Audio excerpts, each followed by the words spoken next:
चना मसला एमिति गोटे जिनस जोटा कि प्राय समस्ते खाइबा को भल पाती आ बाहर को रेस्टोरेंट गले आम खाइबापा चना मसला निहाती ऑर्डर करथाउ किंतु सबुबले एते तेल मसला खाइबा भी ठीक नुहे।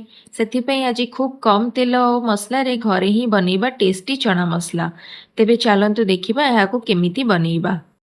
चना गुड़िक भल भाव भेदी सारा पर से मु गोटे कपड़े गोटे चा पती टिके नहीं ताकू चणार दे भल भाव सिझे देती। मसला पाइका मुझे नहीं गोटा धनिया गुजराती गोलमरीच जीरा और गोटे चामच पोस्त या तावे भल भाव लो फ्लेम रे ड्राई रोस्ट कर नवा।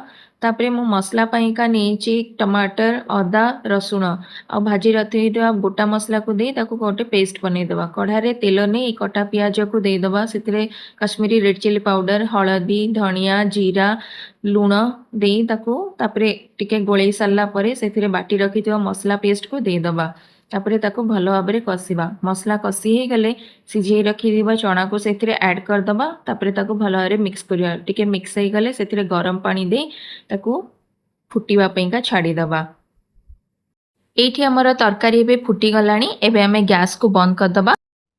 बास प्रस्तुत हो गला हमर टेस्टी ओडिया चना मसला। भात रुटी किंबा पूरी सहित खाइले बहुत ही टेस्टी लगी था ये रेसिपी।